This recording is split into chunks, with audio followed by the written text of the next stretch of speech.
മലയാളി മലയാളം മറന്നു തുടങ്ങിയോ? മറന്നുകൊണ്ടിരിക്കുന്ന മലയാളത്തെ മാരോട് ചേർത്ത് വയ്ക്കുന്ന ഒരു പറ്റം മറുനാടൻ മലയാളികളാണ് ഞങ്ങൾ നിങ്ങൾക്ക് പരിചയപ്പെടുത്തുന്നത്. തുഞ്ചനും കുഞ്ചനും എഴുത്തച്ഛനുമെല്ലാം പാടിപ്പുകഴ്ത്തിയ നമ്മുടെ മലയാളം ഇന്ന് മലയാളിയുടെ മനസ്സിൽ നിന്നും നാവിൻ തുമ്പിൽ നിന്നും പടിയാകുകയാണ്. മറന്നുകൊണ്ടിരിക്കുന്ന മലയാളത്തെ നാടകമെന്ന കലാരൂപേണ പുതിയ തലമുറയ്ക്ക് പകർന്നു നൽകിയാണ് ഖാദർ മലയാളി സമാജം. സുനന്ദ ടീച്ചർ യാത്രയായി. ടീച്ചർ യാത്രയാകുന്നതിന് മുമ്പ് ടീച്ചറും കുട്ടികളുമൊത്ത് ഒരു ചെറിയ സലാപം. ഹായ് ഫ്രണ്ട്സ്, നാടകം എന്ന ഈ കലാരൂപം ഇന്ന് വളരെ ദുർലഭമായി നമുക്ക് കാണാൻ കഴിയുള്ളൂ. കേരളത്തിൽ പോലും ഈ കലാരൂപം ഉണ്ടോ എന്ന് സംശയമാണ്. പക്ഷേ മുംബൈ മഹാനഗരം ഈ കലാരൂപത്തിനെ മറന്നില്ല എന്ന് അറിയുമ്പോൾ ആംചി മുംബൈക്ക് അഭിമാനമാണ്. നവി മുംബൈയിലെ ഖാദർ കേരള സമാജം അവരുടെ വാർഷിക ആഘോഷത്തിൽ ഒരു ശുദ്ധ മലയാള നാടകം സുനന്ദ ടീച്ചർ യാത്രയാവുന്നു എന്ന് അവതരിപ്പിച്ചു. പ്രേക്ഷകരത് കണ്ടു, ആസ്വദിച്ചു. ഈ നാടകത്തിനെ കുറിച്ച് കൂടുതൽ അറിയാൻ, ഇതിന്റെ അനുഭവങ്ങൾ കൂടുതൽ മനസ്സിലാക്കാൻ നമുക്ക് അവരോട് തന്നെ ചോദിക്കാം, അല്ലേ? നമുക്ക് ആദ്യമായി സമാജത്തിന്റെ സെക്രട്ടറിയോട് സംസാരിക്കാം. സർ, സാറിന്റെ പേരെന്താ? സർ, ഇതൊരു വളരെ വലിയൊരു തീർച്ചയായും സാഹസമാണ് ചെയ്തത്. സത്യത്തിലെ പാട്ടും ഡാൻസും ഒക്കെ ഇന്നത്തെ കാലത്ത് വളരെ സുലഭമാണ്. ടിവിയിലായാലും ഈ ഒരു കലാരൂപം സത്യം പറഞ്ഞു കഴിഞ്ഞാൽ റിയാലിറ്റി ഷോയേക്കാളും മുന്നിൽ നിൽക്കുന്ന ഒന്നാണ്. ഇതാരും തൊട്ട് കളിക്കാൻ തയ്യാറാവുന്നില്ല. സമാജത്തിന് തോന്നി ഇത്തരം കാര്യങ്ങളിൽ ഇറങ്ങി ചെല്ലണം. ഭാഗ്യവശാൽ ഇത്തരം കാര്യങ്ങളിൽ താല്പര്യമുള്ളവർ സമാജത്തിൻ്റെ അംഗങ്ങളായും ഇതിൻ്റെ മാനേജിംഗ് കമ്മിറ്റിയിലൊക്കെ ഉണ്ട്. പ്രത്യേകിച്ചും ശ്രീ രവീന്ദ്രനെ പോലുള്ളവരെ അതിൽ താല്പര്യം കൂടുതലുള്ള ആളുകളാണ്. ഇതൊക്കെ കൂടി ഒത്തുവന്നപ്പോൾ എന്താ കുട്ടികളുടെ ഒരു നാടകം ആയാലോ എന്ന ചിന്തയെ, അതാണ് അതിൻ്റെ തുടക്കം. മാത്രമല്ല ഇത് അടുത്ത തലമുറയെ നമ്മുടെ സംഘടനയെ അടുപ്പിക്കാനുള്ള ഏറ്റവും നല്ല ഒരു ഉപാധിയാണെന്ന് തോന്നി. അതാണ് അതിൻ്റെ തീരുമാനം അവിടെയായിരുന്നു. പിന്നെല്ലാം ബാക്കിയെല്ലാം അതിൻ്റെ പിന്നാലെ വന്നതാണ്. ഈ കുട്ടികൾക്ക് മലയാളത്തിൽ സംസാരിക്കുന്നത് കേട്ട് സാറിന് എന്തായിരുന്നു ഫീലിംഗ്? ഞാൻ അതിശയിച്ചു പോയി. മലയാളം സംസാരിക്കുന്ന കുട്ടികള് ബോംബെ പ്രദേശത്തുണ്ടെന്ന് ഒരു പഴയ നാടകക്കാരനായ ഞാനതിൽ അഭിമാനം കൊള്ളുന്നു. ഞാൻ 17-ാം വയസ്സിൽ ബോംബെക്ക് വന്നു. അന്ന് സ്ത്രീകള് നാടകങ്ങൾ അഭിനയിക്കാൻ വരില്ല, ഇന്നും വരുന്നില്ല. അന്ന് ഞങ്ങളൊക്കെയാണ് പെൺവേഷം കെട്ടാറ്. ആ കാലത്ത് ഒരു പുരുഷന് പെൺവേഷം കെട്ടണമെങ്കിൽ ഉള്ളത് ഇല്ലാതെ കാണിക്കണം, ഇല്ലാത്തത് ഉണ്ടെന്ന് കാണിക്കണം. അങ്ങനെ കഷ്ടപ്പെട്ട് വന്നു, ഒരു സുന്ദരിയായിട്ട് വന്നു. അപ്പൊ കുറെ പൂവാലമാര് പിന്നെ നടന്നു, വേഗം മീശ വെച്ചു, പുരുഷ വേഷം കെട്ടിത്തുടങ്ങി.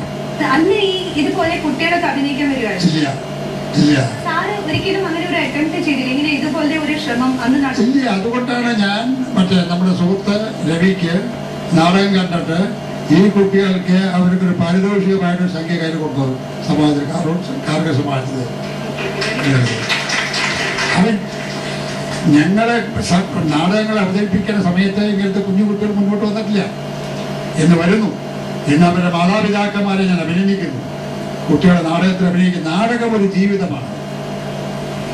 സാർ, നമുക്കിനി അടുത്തതായിട്ട് നാടകത്തിന്റെ ഡയറക്ടർ ശ്രീ രവി തോട്ടുപുഴ സാർ, ഈ കുട്ടികളെ കൊണ്ട് അഭിനയിപ്പിക്കും എങ്ങനെയായിരുന്നു, എന്തായിരുന്നു എക്സ്പീരിയൻസ്? ഞാൻ കുറേയധികം നാടകങ്ങളിൽ അഭിനയിച്ചിട്ടുണ്ട്. മുംബൈ നാടകങ്ങളിൽ നാടക പ്രസ്ഥാനമായിട്ട് സഹകരിക്കുന്നുണ്ട്. കുറേ അധികം നാടക കലാകാരന്മാരുമായിട്ടുള്ള ഒരു ബന്ധമുണ്ട്.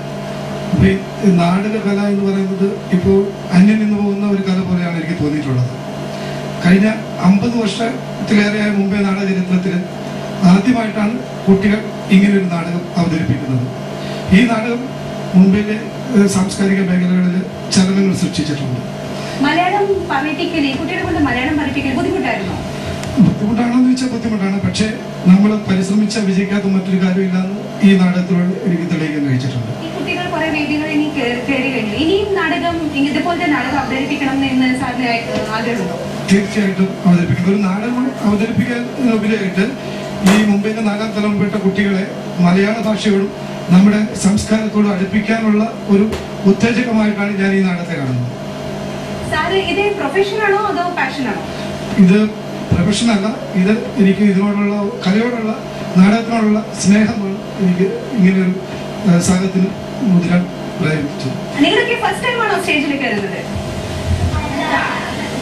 അപ്പോൾ പണ്ടും അഭിനയിച്ചിട്ടുണ്ടോ? ഡ്രാമയില് ഒരു പ്ലേയിലൊക്കെ അഭിനയിച്ചിട്ടുണ്ടോ? സ്റ്റേജിൽ കയറിയിട്ടുണ്ടോ? അഭിനയിക്കാൻ പുറത്തും പോയിട്ടുണ്ടോ? സാറ് സ്ട്രിക്റ്റ് ആണോ? സാറ് സ്ട്രിക്റ്റ് ആണോ? പറയൂ, സാറ് സ്ട്രിക്റ്റ് ആണോ? അടിക്കാറുണ്ടോ? ഇല്ല. അപ്പൊ നിങ്ങൾക്ക് ഡയലോഗ് ഒക്കെ പഠിക്കാൻ ബുദ്ധിമുട്ടായിരുന്നോ? മലയാളം ഡയലോഗ്സ് അല്ലേ, അപ്പൊ ബുദ്ധിമുട്ടായിരുന്നോ? അല്ല, ആദ്യം ബുദ്ധിമുട്ടായിരുന്നു, പിന്നെ ഓക്കെ, വണ്ടർഫുൾ. അപ്പോൾ നമുക്ക് അടുത്തതായി ഈ നാടകത്തിലെ 2 സുനന്ദ ടീച്ചറാണ്. അപ്പൊ നമുക്ക് അവരെ പരിചയപ്പെടാം. എന്റെ പേര് രാഗിത. അനിയോ? എലീന. ഓക്കെ, നിങ്ങളുടെ 2 സുനന്ദ ടീച്ചർ റോൾ അങ്ങനെ ഉണ്ടോ? ഡ്രാമയില് 2 ടീച്ചർ ഉണ്ടോ? ഇല്ല. അപ്പോൾ എങ്ങനെയാണ് നിങ്ങൾ 2 പേരും സുനന്ദ ടീച്ചറായി മാറിയത്? എനിക്ക് പറ്റാത്തപ്പോൾ അത് ചെയ്യാം, പറ്റാത്തപ്പോൾ ഞാൻ ചെയ്യും. ഓക്കെ, അപ്പൊ നിങ്ങൾ എത്ര വയസ്സായി? ഞാൻ 14 ഇയേഴ്സിൽ ഒരു ടീച്ചറിന്റെ റോൾ അഭിനയിക്കുക എന്ന് പറഞ്ഞാൽ വളരെ ബുദ്ധിമുട്ടായിരുന്നോ അതോ ഈസി ആയിരുന്നോ? ബുദ്ധിമുട്ടായിരുന്നു. ഓക്കെ, പിന്നെ നിങ്ങള് ശാസിക്കുന്ന ഈ കുട്ടികളെ എങ്ങനെയായിരുന്നു നിങ്ങളുടെ എക്സ്പീരിയൻസ് എങ്ങനെയായിരുന്നു? Was it easy? ടീച്ചറായി അഭിനയിക്കുന്നത് എളുപ്പമായിരുന്നോ അതോ ബുദ്ധിമുട്ടായിരുന്നോ?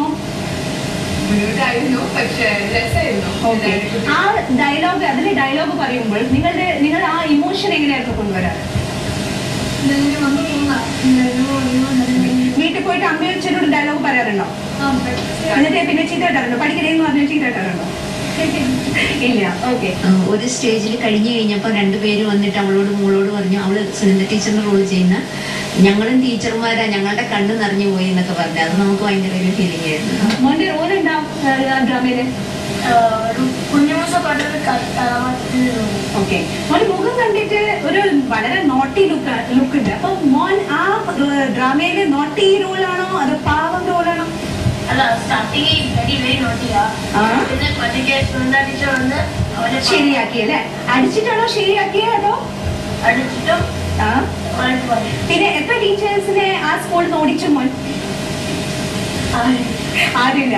നമ്മൾ കേട്ട അനുസരിച്ച് ഒരു സാറിന് കുറെ ചീത്ത പറഞ്ഞതൊക്കെ കേട്ടല്ലോ നാടകത്തില്. അപ്പൊ നമുക്കതൊന്ന് കാണാം. നിങ്ങൾക്ക് എവിടെയാണ് ചോദിച്ചു കേട്ടില്ലേ? എവിടെയാണ്? എനിക്ക് ഇഷ്ടമുള്ള സ്ഥലത്ത് നിങ്ങളാണെന്ന് ചോദിക്കാൻ. ഇത് സ്കൂളാണ്, ചന്ദ്ര കളിസ്ഥലമല്ല. തോന്നുമ്പോ കയറി വരാൻ. നാളെ മുതൽ വെള്ളയടിക്കുമ്പോൾ ക്ലാസ് എടുക്കാൻ പറ്റില്ലെങ്കിൽ സ്കൂളിൽ വരണ്ട, മനസ്സിലായോ? അതൊന്നും നമ്മൾക്ക് കഴിയില്ല. തോന്നുമ്പോ വരും, തോന്നുമ്പോ പോവും. ഇതുവരെ അതിനാരും ഇതിൽ വന്നിട്ടില്ല. നിങ്ങളാണ് കണ്ടിട്ട് പറയുന്നത്. കടുക്കുട്ടിനെ നിങ്ങൾക്ക് ശരി കഴിയില്ല, അതുകൊണ്ടാ. താങ്കളെ വില്ലനാ വേണ്ട, തന്നെക്കാൾ വലിയ വില്ലന്മാരെ ഞാൻ കണ്ടിട്ടുണ്ട്. നാളെ മുതൽ വെള്ളയടിക്കുമ്പോൾ ക്ലാസ് എടുക്കാൻ പറ്റില്ലെങ്കിൽ സ്കൂളിൽ വരണ്ട, മനസ്സിലായോ? അപ്പോഴേക്കും നമ്മൾ ഈ കുട്ടികളുടെ പാരന്റ്സ് ആയിട്ട് സംസാരിക്കണം. നിങ്ങളുടെ കുട്ടി ആ ഡ്രാമയിൽ എന്തായിട്ടാണോ അഭിനയിച്ചത്? നിങ്ങൾക്ക് അറിയാമായിരുന്നോ നിങ്ങളുടെ കുട്ടി അഭിനയിക്കുമെന്ന് അറിയാമായിരുന്നോ? തീർച്ചയായിട്ടും ഇല്ല. കാരണം ഒരു പാട്ടോ അല്ലെങ്കിൽ ഒരു ചിത്രം വരിക എന്ന് പറഞ്ഞു കഴിഞ്ഞാൽ നമുക്കൊരു പക്ഷേ അത് വളരെ മുമ്പ് വീട്ടിൽ നമുക്ക് ആ ഒരു കുട്ടിയുടെ കഴിവിനെ കണ്ടുപിടിക്കാൻ പറ്റും. എന്നാൽ അഭിനയം എന്ന് പറയുന്നത് എനിക്ക് തോന്നുന്നത് അത്ര പെട്ടെന്ന് കണ്ടുപിടിക്കാൻ പറ്റുന്ന ഒരു കാര്യമല്ല. അതുമായിട്ട് ബന്ധപ്പെട്ട് കിടക്കുന്ന ആൾക്കാർക്ക് അത് പെട്ടെന്ന് കണ്ടുപിടിക്കാൻ പറ്റുള്ളൂ. അപ്പം അങ്ങനെയുള്ള കഴിവുകൾ കണ്ടുപിടിച്ച് അത് അവരെ ആ സ്റ്റേജ് വരെ കൊണ്ടെത്തിച്ച് അവരെ പോരായ്മകളോടുകൂടി ആണെങ്കിൽ പോലും അവരെ അത്രയെങ്കിലും ചെയ്യിപ്പിക്കാൻ കഴിഞ്ഞാൽ കേരള സമാജം ഇതിന്റെ ഡയറക്ടർ ശ്രീ രവീന്ദ്ര ഈ കുട്ടികളെന്ന് പറഞ്ഞാൽ വളരെ ബ്രില്യൻ്റ് ആണ്. ഈ നാടകം ശരിക്ക് അതായത് ഒരു ഡയലോഗ് പോലും പറഞ്ഞു കൊടുക്കേണ്ട ആവശ്യമില്ല. അല്ലാണ്ട് തന്നെ അവർ ചെയ്യും നന്നായിട്ട്. അവര് കളിച്ച് ചിരിച്ച് നടന്നാൽ പോലും ആ സമയത്ത് ആ കഥാപാത്രമായിട്ട് മാത്രമാണ് അവർ ജീവിക്കുന്നത്. എൻ്റെ 2 കുട്ടികളും നാടകത്തിൽ ആക്ട് ചെയ്തിട്ടുണ്ട്. മൂത്താളുടെ ഉമ്മയായിട്ട് ചെയ്തിട്ടായിരുന്നു. She very pointed role, very touching ആയിരുന്നു.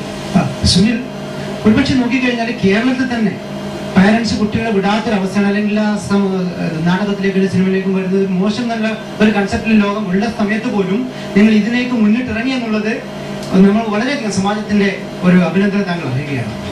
കടലാസു വെള്ളം കടലാസു വെള്ളം ഞാനുണ്ടാക്കിയ കടലാസു വെള്ളം തുഴയാനാളുകൾ ഇല്ലാത്ത വെള്ളം തുള്ളിക്കളിക്കും കളിവെള്ളം കടലാസു വെള്ളം കടലാസു വെള്ളം ഞാനുണ്ടാക്കിയ കടലാസു കടലാസു വെള്ളം